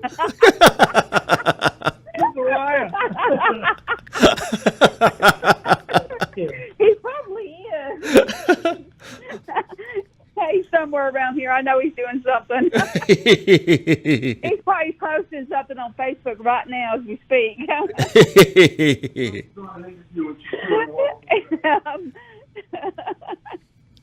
I know he is. He's probably making fun of me. Yeah. He loves that. Yeah, well, I got a kick out of that at Christmas time. But anyway, tell me, Jim, is there going to be a book 5? Jim. Hey, Jim. Hey, Jim. What did he do, get lost? I think he got lost. Let's see if we can find him. That's okay. We'll talk. Wait a second. I think I see him. What's he doing? He's I'm not sure. Oh, wow. Hey, Jim. Greg's got a question for you. Jeepers, what's he getting up in the middle of an interview for? Yeah, what was you doing that for? He said. What's that? What? Greg's talking to What's you. the question, Greg? Where did you go? I went to tell her son that my car might be in his way, so let me know when he needs me to move it. That's all. Oh, In the driveway. okay. All right. So I also asked him if his ears were buzzing because he was being mentioned. Of course, we're making fun of his mother. I mean, we're talking about his mother. Oh, my God. Don't hit the phone with a bat. Wait, here. Whack. Don't scream loud. I got neighbors. No, but I was asking Jim, is there going to be a book 5? Possibly, but book 5 will focus in on the new character. It won't be.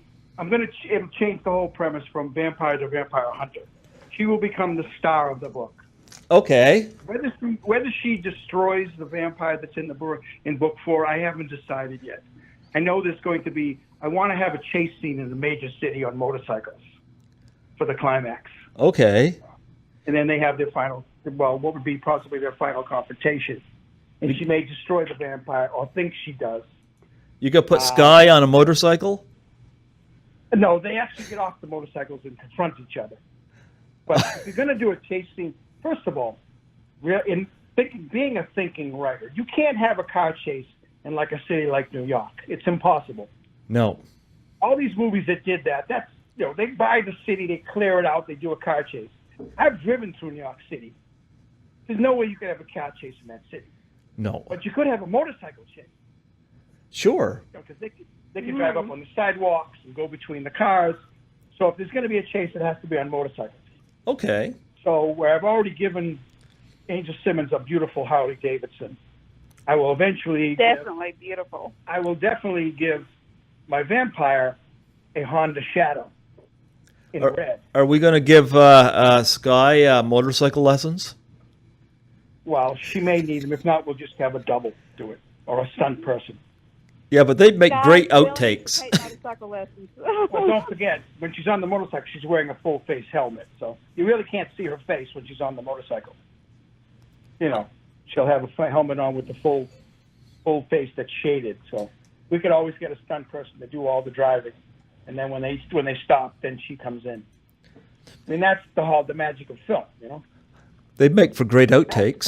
Half the time, these superheroes aren't even playing a superhero. It's their stunt double that's in the costume. Yes. But I would definitely learn how to do it. I'd love to do But it. don't forget, Angel Simmons is like a superhero. She's actually, I'll be honest with you, she's based on the character from DC Comics called the Huntress. Okay. Which is she's a relative of Bruce Wayne. There's Okay. 2 versions of the Huntress. There's 2 versions of the Huntress, which I love the character. They've never done much with her. She was in the TV show. She made a quick appearance in Arrow. She was in the TV show that kind of was disastrous, the Birds of Prey. Okay. She's supposed to wear black and purple. Okay. There's 2 versions. One version is that she is the daughter of a mafia don who gets killed, so she goes out for revenge. The other version is she's the niece of Bruce Wayne. Sort of like Batgirl, but a little more, vicious than that. And she's called the Huntress. I based her character on, that's some of the basement of her character, was the Huntress. Okay. So she's more or less a superhero. And she's also... Awesome. She's also, in reality, she's an angel that comes to Earth. But I don't know if I'm going to ever admit that. I give hints of that in the story, but I don't know if I'm going to really make her that. Okay. I'm getting an idea that she might be that, Because that's been done before in stories. The John Travolta movie, Michael. All right. The Nicolas Cage movie where he's an angel who gives up being an angel because he falls in love with. That one there I thought sucked. Yeah, you didn't like it. Yeah. Did you ever see the original Made in Germany? I haven't. One thing that turned me off with City of Angels with Nicolas Cage was, I mean, Meg Ryan, I get it. She wants to know what it's like to be an angel, but she's on a friggin' bike or a I think a bicycle. I saw it once, and she's got her arms outspread, her head backwards, and her eyes closed, and I guess she hits a log truck or something. I'm like, you moron! I had no sympathy. I was like, yeah, it's like I could not sympathize, and quite frankly, and I don't want to get religious on you guys. I mean, I believe in the Bible, and I'm like, why would an angel want to become human when he's in God's glorious eternal kingdom? I'm like, no pain, no suffering. Like, why come here? I mean, it's pain and suffering enough watching City of Angels. Well, see, that's where the movie Michael in the City of Angels differed, because he wanted to be an angel to experience the human life, because they couldn't really taste any food. They couldn't have any emotions. They couldn't get involved so much in human emotions. But the movie Michael, I didn't mind so much, you know. At least it was witty, you know. He's making love to women. It's, you know, it was a great rendition of an angel coming to Earth. It's been done in books, movies, television shows, you know. And I thought I'd try to do something with it. That's all. Yeah. It's been somewhat successful, so. Yeah. The original version of that Nicolas Cage one is a German film. I've seen both versions. The German film is excellent. It's beautiful. Okay, I bet it is. I know they Americanize it and of course make it shit, but it loses a lot in the translation. Yeah. I haven't seen it. But you got to realize something. When it comes to films, it's the writers that destroy it. It's not the actors. The actors just do what they're told to do. Read the lines you're given, do what you're supposed to do, and that's it. If you didn't like the performance, don't blame the actor or actress. It's the writer that's at fault. Or even the director. The writer and director are at fault. Yeah, I suppose, yeah. A brilliant performance, Greg, is not just, it shouldn't be credited just to the actor. It's the director and the writer. Mm-hmm. All those three elements have to come. Good writing, good directing, and good acting have to come together for a great. That's what gets you an Oscar. Got to have that good story. You know. Yep. And that's why they give an Oscar for directing and writing. You know, because all those go into it.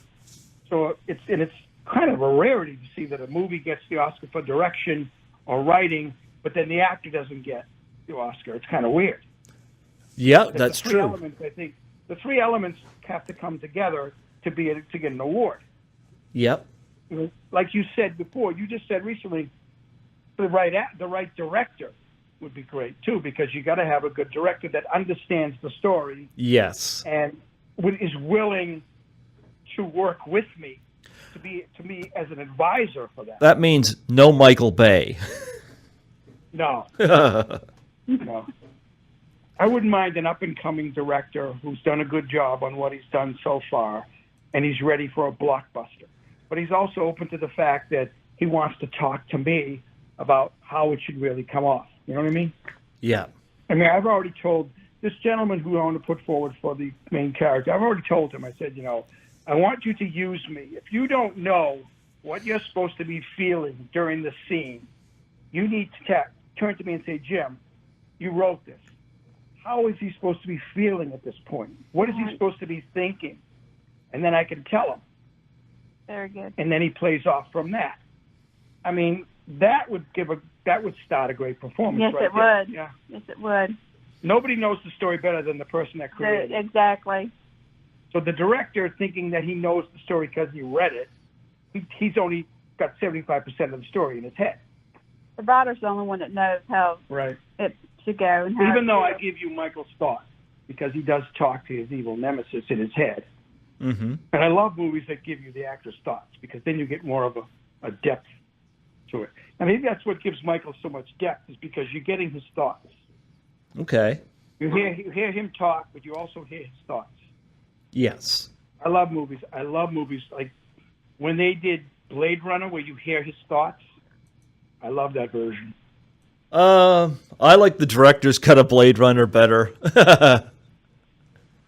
I remember we watched both versions. I like to know what the character's thinking. Yeah. Not just what they're doing or saying. I like to know what they're thinking, because that's the human experience. we all should think before we open our mouths. Let's put it that way. Definitely. Okay? So having the thoughts of somebody along with the dialogue of somebody gives you a more depth character. Yeah. Yeah, we watched both versions of Blade Runner in my sci-fi class back in early in the millennium, and the class was asked which version they liked better, and they preferred the director's cut. Although I do see your point. Speaking of Blade Runner, did you see the new one? Because I really liked the new one.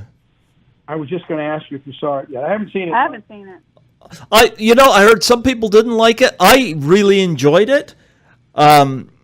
It brought in a lot of stuff that will make you appreciate the original more, and they tie in stuff really well. But I think they did a great job with it. I really appreciate the fact they didn't repeat the first movie, because that's one thing that annoys me with a lot of sequels. They'll repeat the same movie. I just having a conversation today with somebody, and I had to tread lightly because I don't want to offend people when I counter them, but they're watching Escape from L.A.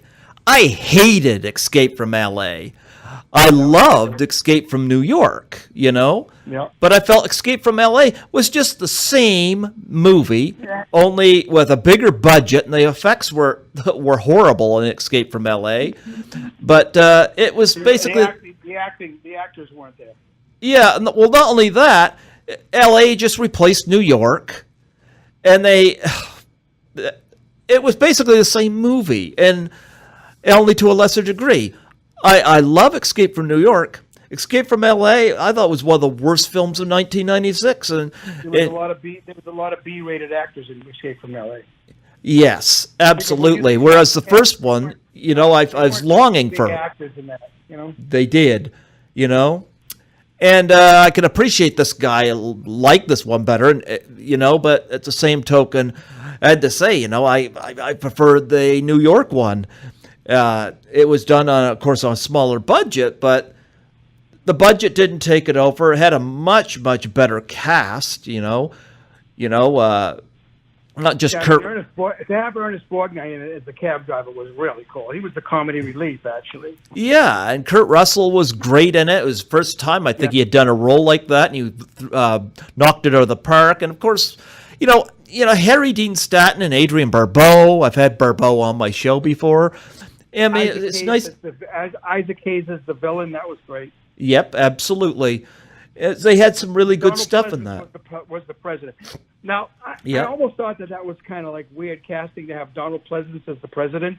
Mm-hmm. But it did work. It worked. Well, John Carpenter worked with Donald Pleasance in Halloween, so he kept that connection open, and he's done some good stuff with Donald Pleasance.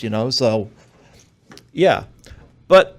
Yeah, as we were saying, where budget ended up taking over movie, and you want Blood Passion to be about, you want the screenplay to really elevate, and then everything else will or should elevate. Actors or actresses in the vein of a college football player, not a professional football player. Yeah, absolutely. College football players, they play it for the love of the game. They do. Pros play it for the money. They do. Yep. So they're not going to give their all because if they get hurt, they're going to lose money, blah, blah, blah. But college guys, they're out there. They're ready to do anything. Giving it all their heart. For the game. Mm-hmm. So I want seasoned actors and actresses, but I don't want these people that have a head so big that they think they're too big to do this and they just do a shitty job. Yeah. I want hungry actors. People that are hungry to step up to the next step in their acting career and get a chance at maybe being in something that can be very successful. I said to the producer, I said, if we're half as successful as Twilight, we got a winner. She goes, oh, we'll be more successful than it Twilight. will be. I hope so. I was not a big fan of Twilight. I think they just took the werewolf and vampire thing and they just shit all over it, They did. Yep. Don't forget the girl Stephanie Meyer who wrote that. She had never read a vampire book at all. Oh, wow. She actually went and created vampires from the floor up, from the ground up. Okay. And that's what she came up with. Yeah, that's what she came up with. That was her version of a vampire. It Oh. wasn't even based on Dracula. I mean, my vampire is yes, it's loosely based on Dracula, Okay. because I've often said to people, if Dracula never was created, my blood passion would be Dracula. Okay.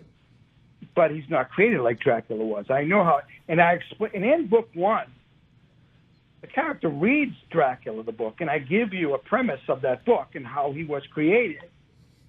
And it was not even close to the way my vampire is created. Although he has some of the powers, Mm-hmm. you know, that's the only similarity. But he can see himself in a mirror, which I thought no reflection was ridiculous. Yeah. Yeah, you brought I mean, that up as far as- before, yeah. Yeah, having super strength and the abilities he had were plausible and somewhat in reality. I mean, it's like person on a, what is it, PCP? They say he can lift up a car. Mm-hmm. Well, when he takes in blood, he gets that kind of strength. Then he can actually pick up a car. Let's say he doesn't do that, but you know, he gets that kind of strength like a person on PCP. They get strong enough to take on 4 guys and beat them, you know? Okay. So I go with that. I go also with the premise that being a vampire is like being a drug addict. If I hadn't said this before, I'll say it again. But the blood is like a drug, but this person really needs the blood to survive. Drug addicts don't need the drug to survive. They need to get off the drug to survive, but they're under the belief that that drug is keeping them alive, because without it, they feel like they're going to die. Here's something for you. I watched, we never mentioned this before. I know I've talked about other vampire films and stuff like that. I know I loved Fright Night, the original and whatnot, but I never ever mentioned the comedy Once Bitten before. And of course, I thought the premise behind it I thought was funny, of not being able to find a virgin, because, you know, it's kind of funny because finding virgins today would be hard anyway, but I love that. Would be impossible. Yeah, Impossible. but Lon Hutton in that film, of course, played a female vampire who needed the blood in order to retain her youth. Yeah. I wonder if you comment on that. No, I don't, because all I comment on is more or less the written stuff and the classic. I start with the classic stuff, because first of all, we all know that there's never been a real human vampire No. existed in our world, but we're always on the edge on the fringe of maybe there was, and we don't know about it. Like, people believe that Sherlock Holmes really existed, Okay. and some people really believe that Dracula may have existed. So, in the story, when he goes into this situation, he wants to find out if there's any reference to it that he can use to live with it. Mm-hmm. So he starts reading everything he can about vampires. He reads Dracula. There's even a Sherlock Holmes story with a vampire in it. He reads that. He reads Anne Rice's story, which I changed the title in the name of the writer too. He reads that, and he gets something out of it. Then he goes into reading the classics, Okay. which have nothing to do with vampires, but he gets something out of that, which I pay homage to the classics that way. Because first of all, he has this elaborate library in his house, his grandfather's library. They're all first edition classic books worth millions of dollars. Mm-hmm. So because he has time on his hands, he's sitting around, you know, has nothing to do. He's filthy rich. He says, I should read all these books and get what I can out of them. Okay. And the story of Dracula is explained, that it's totally fiction. It's based on Vlad the Impaler. They called, because he killed a lot of people. He did a lot of bloodletting. They referred to him as son of the dragon, which is Dracula. And Okay. that's how they came to be. And he was cursed by God to become this is the fantasy part. He was cursed by God to become a vampire. That's how he became a vampire. And the fact that he's not alive, to me, was ridiculous. Actually, Dracula was a living vampire. He was the first living vampire. Okay. So my character's not the undead. He's not a zombie. He didn't die and come back to life as a vampire. What about Nosferatu? He was infected as a vampire. Nosferatu Now, came out before Dracula. Right, it did. So Stoker combined those two and made Dracula. Vlad the Impaler and Nosferatu and he created Dracula, which was a great success. But I can't give him much credit because back then there wasn't much else to read. Okay. He didn't have any competition back then. Same with Frankenstein. Same with the Wolfman. People didn't have television. Their entertainment was either watching a live performance or reading a book. You didn't have television. Didn't even have radio. So you either went to the theater or you read a book. That was entertainment. So you got this captured audience. I mean, to write a book today, first of all, there's 800 million books on Amazon. Okay. Talk about competition, okay? But back then, the competition was very small, very small. People were dying for entertainment back then. Yeah. When you wrote a book, everybody grabbed that because this was something for them to do. Like television, when television first came out, everybody sat around the television every night because it was new, it was exciting, something to do. I often watch movies about ancient times and how brutal things were, and I say to myself, you know, if they had television, these things wouldn't have happened because they would have been busy watching TV instead of out slaughtering each other for entertainment, you know? I don't know. You still got bad shootings right now going on in the States. Wish those people had watched television instead, I'll tell you that. Well, some of them get the idea from television, too. They shouldn't put so much on TV. Yeah. I mean, they want to go into gory details. It's where, you know, our civilization, we want to see that knife plunge into the person, their guts come spilling out. That's considered entertainment, not to me, but to the moviegoers. They cram for that stuff. I want to see that knife go into that person, and I want to see the blood. Don't forget, watch the old westerns. The first western that you showed a person bleeding after being shot was The Wild Bunch. Great movie. Revolutionary movie. It was the first time you saw somebody get shot and blood spurted out of them. Mm-hmm. Before that, someone gets shot, you didn't even see them bleed. You didn't even see blood on their clothing. But The Wild Bunch changed it all. Yeah. But now our civilization, they want to see the blood. They want to see the agony. They want to see somebody in pain. And they believe, there was a guy actually recently, a few years back, I'd say, who believed that getting shot didn't hurt. Whoa. He saw it in movies. He said, I saw it in the movies and it didn't look like they got hurt when they got shot. It didn't look like they were in pain. I'm like, you're watching the wrong movies because getting shot with a bullet or stabbed with a knife causes a lot of pain. Yeah. So people are getting the wrong impression from what they see on TV or in the movies. Yep. And unfortunately, I brought my sons up with the fact that most of television is a window into the fantasy world except for documentaries. Mm-hmm. Everything else is just a fantasy. You know, somebody gets shot and then they get right up. It's like, wait a minute. You know, you're not going to get right up. You're going to go into shock. You know, your body's going to, go into shock. You're not going to be able to get right back up again. That's the normal person I'm talking about. Yep. They got to show the reality of it all, you know? Yeah, I find that a lot, especially old westerns, you get a lot of people shot and you don't feel nothing. They get shot, they drop. I remember it was Wes Craven and Sean S. Cunningham were talking about when they made Last House on the Left, which is a pretty brutal movie. But it was their answer to Vietnam, and it was also their answer to the Westerns at the time because they said it was all bang, bang, you're dead. And as disgusting and disturbing as Last House on the Left is, I get their point because you do kind of feel something for these two kidnapped girls in it, and the parents that go out for revenge towards the third act. And I think a lot of it is, like, especially these horror films and whatnot that get protested by parent groups, they don't say anything about these movies where stormtroopers or people on horses and westerns just shot and you don't feel nothing. It's just another character shot.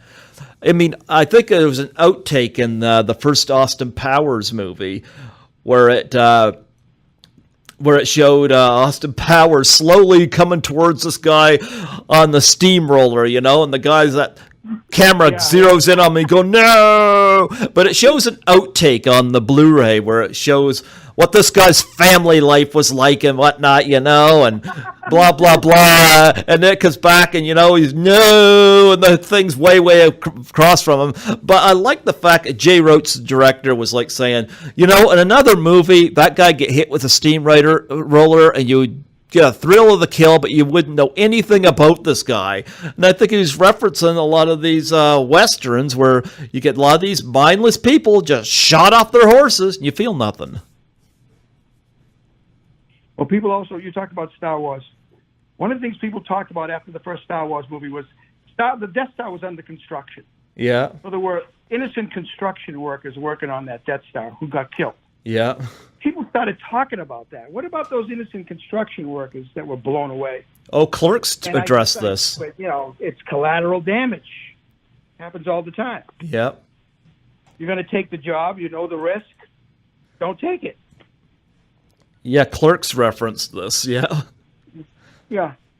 But don't forget, too, everything we have today is based on something that was created a long time ago. Mm-hmm. First one is Shakespeare. Yeah. When you just talked about, right away I thought about In Cold Blood, which is a tough movie to watch and even a tougher story to read. Mm-hmm. That set the premise for the gruesome horror stories in movies. Yeah. In Cold Blood is a brutal, horrible story. Yeah. Mm-hmm. And there's a lot of movies that came after that more or less mimicked it. Even the movie with Humphrey Bogart, what's it called? The Desperate Hours. Okay. Sort of based on In Cold Blood. Because In Cold Blood was so successful, book and movie, that people had to get on the shirt tail of that and go with it to be successful, which I don't give them much respect for that. Come up with something a little more original. Yeah. I mean, I do a vampire, but he's created in a whole different way. No one's ever created a vampire the way I have created a vampire. Mm-hmm. Nobody's actually examined the life of a vampire, how he has to deal with doing something he doesn't really want to do. No one's ever done that with a vampire. That's what makes me different than everything else that's been done. Yeah. I mean, he's not just running around killing people, which he is, but he also has to think about the moral side of that. He knows he's doing something wrong, but what can he do when he has to do it to survive? Yeah. It's like it's like being in war. Maybe you don't want to shoot somebody, but they're shooting at you, and if you don't shoot them, they're going to kill you. So you have to get away. You have to kill them. Yeah. It's kill or be killed. Well, with my vampire, it's kill or be killed. Because if he doesn't do it, he's going to die. He needs the blood to sustain his life. Yeah. So he has to kill. And he's very remorseful about it. That's why he starts out killing the homeless and the destitute, because it gives him less remorse to think that he's ended somebody's life that was miserable to begin with. He's doing them a favor by ending their lives. It's like when a lion goes after the old and the weak in the herd. They're doing them a favor by getting rid of them because they're old and they're weak and they're probably sick. Well, that and the fact they'll probably have more a chance of catching that one as well.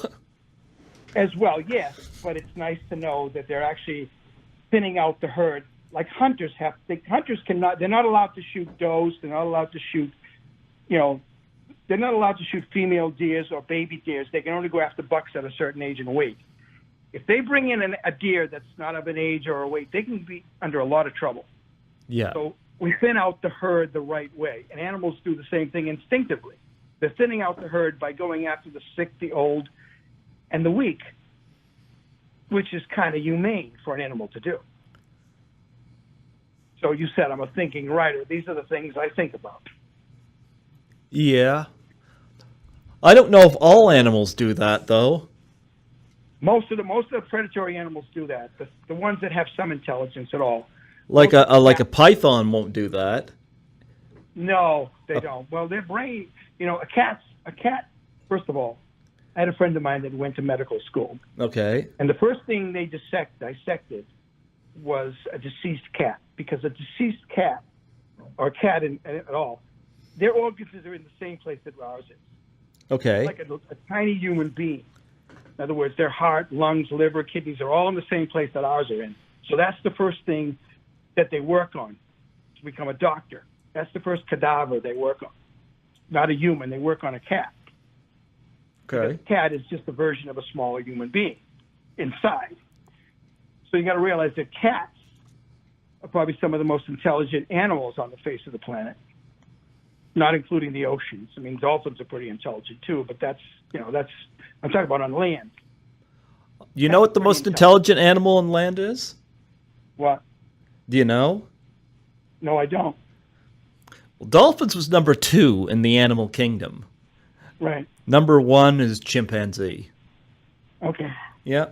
But they're only as intelligent as a 3-year-old human being. Because they've done the test. They've actually had a baby, a human baby, and a chimpanzee baby grow up together. And at the age 3, they separate in intelligence. The human goes on to be more intelligent. The ape stays around age 3. That's been proven. But they had a thing online that the top 10 most intelligent animals, and then there was none of the cats were on the top 10. Really? Well, I think it's more they have intelligent instincts. Yeah. Not so much human intelligence, but their instincts are intelligent. Like you said, they go after the weak and old because they're easier to catch. Yeah. But they're also doing the herd a favor by doing that. Okay. So Yeah. it's kind of like a catch-22. They're doing the herd a favor by getting rid of the weak and the old, but they also realize it's the easiest ones to go after. Because they'd love to go after the young because it's probably more tasty, but they can't catch them most of the time. Yeah. Other animals that don't do that either, like crocodile won't do that either. Well, they're very limited to where they can hunt to begin with. Yeah. I mean, they just jump out of the water. A bunch of cattle go up to the water to feed. They just jump up and grab the first one they can get. Yep. They don't instinctively think about this is the oldest one in the herd. They Nope. think about this is the closest one that I can get at to. Mm-hmm. So, and you got to realize the size of a brain. I mean, cats have a pretty big brain. So don't dogs. Yeah. Cats. I've seen cats do some amazing things. Oh, I agree. First of all, a cat will dig a hole to do their thing and then bury it. Yeah. I think it's good. I've also had a cat in my lifetime that would sit on the edge of a toilet and use the toilet. Okay. I had a cat that did that. I went into where I lived, we had a second bathroom in what was near the basement. It was just a toilet and a sink. I went down there to use it. I opened the door and here's the cat sitting on the edge of the toilet using the toilet. And I go, Ma, she goes, yeah, the cat does that. I mean, you talk about intelligence. They know to use a toilet. Well, mine tried to drink out of the toilet, and I had to put the seat down. Well, they can do that, but you got to realize a dog and a cat can drink from a puddle of water that's got oil in it and chemicals, and they will survive. I told the cat that's not a punch bowl. You didn't give him the ladle and the cup and everything. Oh, Jay. I said, "Here, kitty. Here's a clean glass of water. Here." They're pretty amazing. Cats and dogs are pretty. That's why they're easily domesticated because they're pretty intelligent. Yeah. To the limit. I mean, an ape is intelligent to the age of 3. After that, they can't really learn much more. But 3 years old, a child and an ape 3 years old have the same aptitude and intelligence. That's been proven. Okay. So they stop learning at 3, where we continue to learn all our lives. Okay. But you are right, the fact that, apes are very intelligent. Dolphins are very intelligent. On this list, they had listed chimpanzee as number 1, dolphins number 2, number 3 was orangutan, and number 4 was elephant, and number 5 was raven. Yeah. Yeah. Pigs was on there, I think, number 6, and rats was number 10. Octopus was on there. I don't remember what the other 2 were, but that's a lot of the reason why people won't eat pork, because pigs are considered to be very intelligent animals. yeah. So out of respect for an intelligent animal, they won't eat it. Yeah. But I love bacon. I can't stop eating bacon. I'm sorry. Yeah. I mean, they're gonna kill them anyway. I might as well take some advantage. Yeah. Whether I like them or eat them or not, they're still gonna kill them. So. Yeah. Yeah. But But anyway, Yeah, Blood Passion has a very good chance of becoming a film. And this producer believes in the story. She went through some family crisis recently and never gave up on doing this. Never stopped and said, I give up, we can't do this because I'm having a family crisis. She looked past it. She really is gung-ho on doing this. Yeah. So I have to believe that it's going to come to fruition. But she wants to do it right. She wants enough money to do it. She doesn't want to do a cheap Netflix, Amazon film. She wants to do a major motion picture. She wants the same chance that Twilight got. Okay.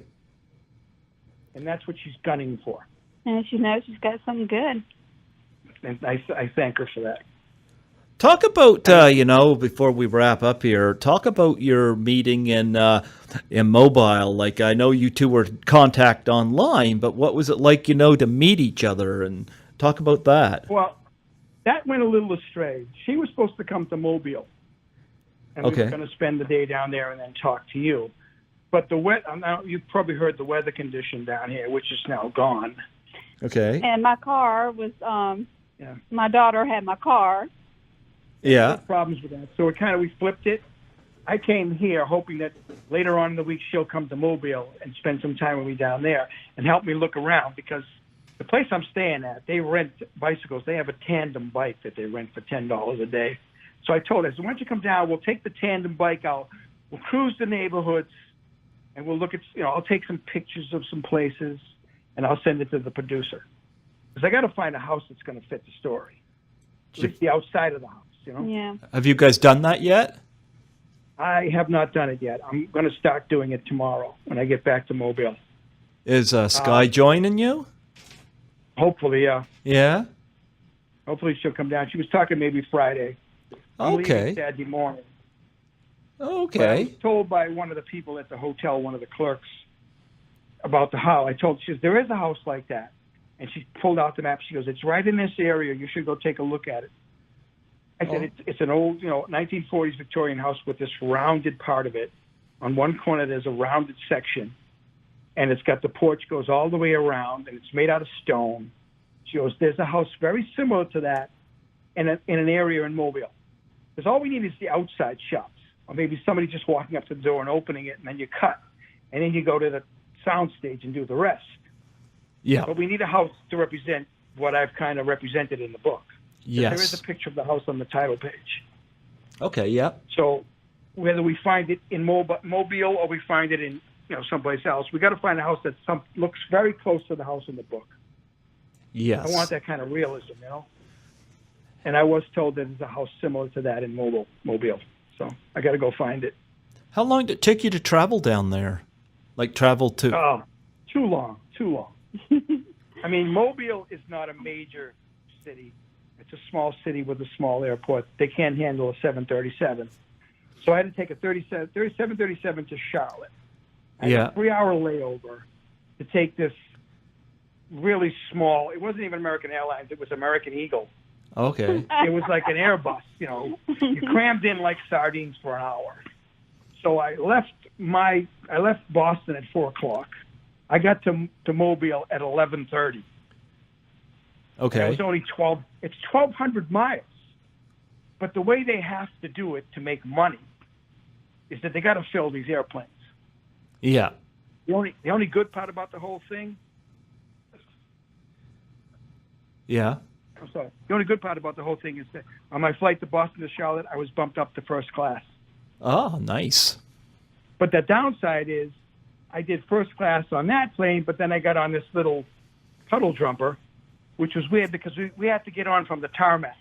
We had to walk up a ramp to get into the plane. Yeah.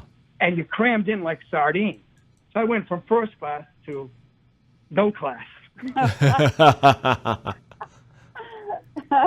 And I got to do the same thing going back. So yeah. Next time what I'll do is I will, if I come down here for any other reason, whether I go to Atlanta, I can take one airplane from Boston. But if I come back to Alabama, I think I'll fly to their major airport, then rent a car, and do the rest of my travel in a car. Okay. How long a drive would that be? Well, from Montgomery to Mobile is what? It's pretty direct, though. Yeah, it's probably, what, a couple hours? Yeah, it's pretty direct, though. I mean, to get here from Mobile, I had to use 2 major highways, which is ridiculous. They don't have a highway that goes east from Mobile. You have to go north to almost Montgomery, and then you make like a U-turn and come south to Enterprise, which takes longer. They need a road somewhere between. I mean, if there was a highway from Mobile to Enterprise, it'd be a lot shorter trip. Okay. They don't have one. So, and there's a lot of. I mean, Massachusetts is only 1/3 the size of Alabama. So now everything that I think about traveling, I have to triple that. In other words, 5 miles in Boston is 15 miles in Alabama. Yeah. It took him a while to get here from Mobile. Yeah, he drove here, and he was like, I think he was on the road for 20 minutes. He said, I've been driving forever. Yeah.